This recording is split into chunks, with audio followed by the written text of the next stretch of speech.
Hey, I'm Jeff and welcome back to another video. This Thai constellation is just starting to show some very subtle signs that it needs to be repotted.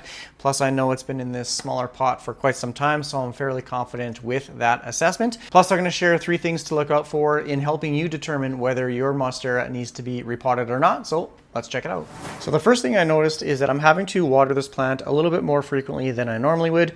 That's telling me there's probably just a pot full of roots. So it's just soaking up all that moisture, and there's more roots than soil. So there's probably not enough soil to help retain some of that moisture for the roots to uptake. Now the way I test whether the soil is dry or not is I use a bamboo skewer, and what I typically do is I stick it all the way down to the bottom and I kind of leave my finger right there. When I pull it out of the pot, if there's any soil or moisture sticking to the bamboo skewer, then that will tell you the level of moisture in the pot. I did water this a day ago, and when I put the skewer in, I'm met with resistance. So I'm probably only like halfway down.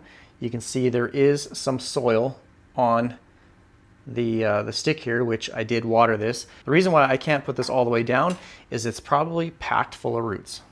Now the second thing you want to look for is roots poking out the bottom.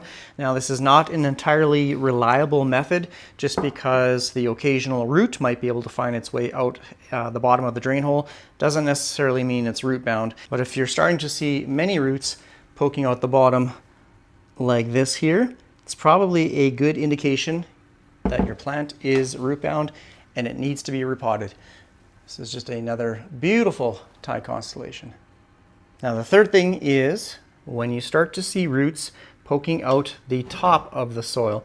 So there's probably not any more room for the roots to go down. They've probably already started to encircle. So now the roots that are growing, they're now poking out the top of the soil. So I'm going to take this out of the pot. We'll have a look at the roots. I have not taken this out of the pot. It's really secure in there. So I have no idea whether it is root bound or not. Off of these signs, I'm going to guess that it is root bound, and obviously I haven't repotted it for a while. There is actually one more thing, and it's kind of a later stage, is when you start to see some of the lower leaves turning yellow and falling off. Basically the plant is going into survival mode and it's shedding off the unnecessary baggage, so to speak. So that's probably another good sign that your plant is root bound. This one is still looking really healthy, but if you let it go for an extended period of time, if you just leave it in this pot and it continues to be root bound, then sometimes your plant will suffer, obviously, like with the yellowing leaves and that sort of thing, but it can also stunt the growth. If it's not getting the moisture and nutrients that it needs, then it's just not going to push out new growth. So I'm really hoping this is root bound for the sake of the video. Okay. And it is root bound. So that is a pretty solid root base. So I would say at least 3/4 of the pot itself is just solid roots. Like I can feel roots all the way up to here.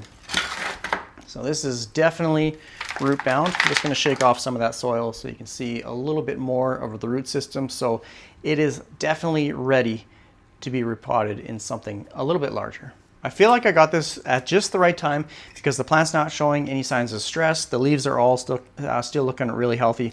Now for pot selection, this is a 6-inch pot, so just a little under 6 inches, so about 5 3/4.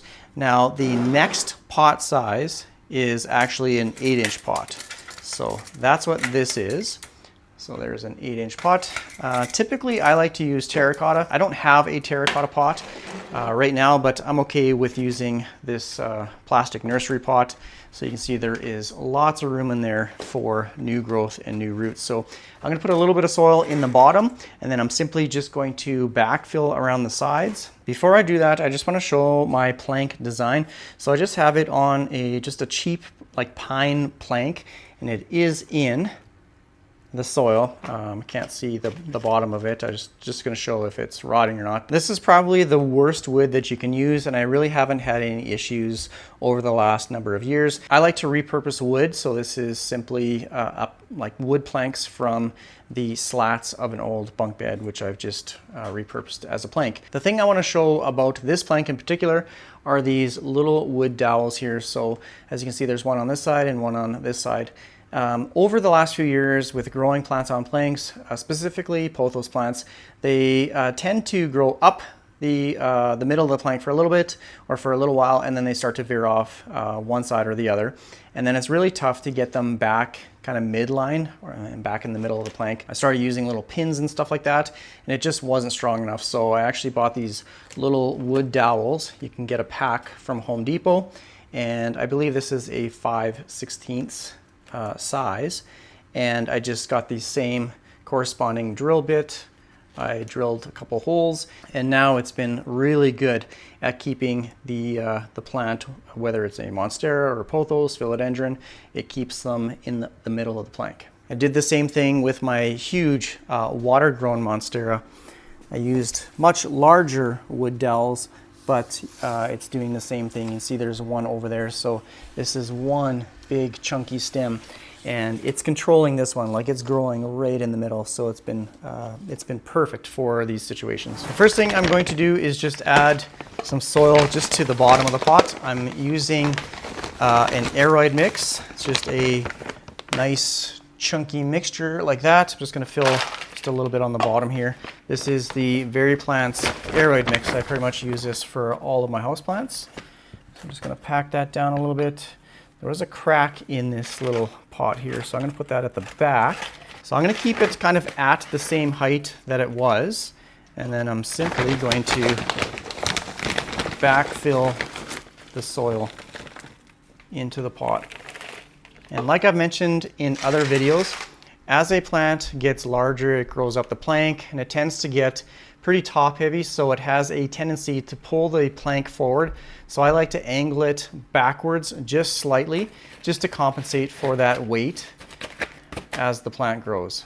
I know it's probably going to be asked in the comment section, but when I have a root-bound plant like this, I normally don't like unravel the roots or anything. It's a large enough pot, those roots will spread out and it'll continue to grow. So I'm not going to disturb the roots right now.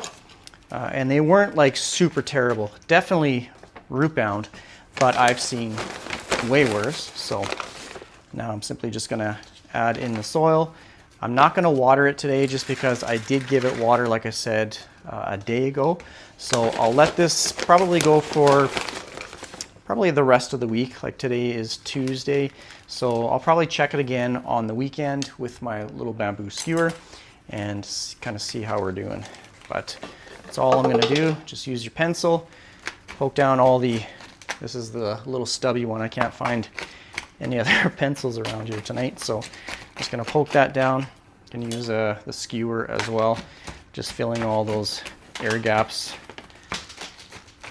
around the pot. So I want this one to be fairly stable and sturdy because I don't want it falling over. Something like that. Just add a little bit more in. I didn't know if I was going to have enough soil or not, but super easy repotting process, I guess. There. Done. So the repotting process itself was really, really simple, but the most important thing right now for this plant, whether you tear up the roots or leave it alone, is to put it in a nice bright location. So I have mine upstairs. This one is under grow lights. It is getting, I would consider medium light. I actually haven't even tested the light, so I'll have to throw my little light meter underneath it and see what it's getting. But I have increased the light to this plant. I want it to photosynthesize more so that I can get faster growth, as this one is actually pretty slow for me.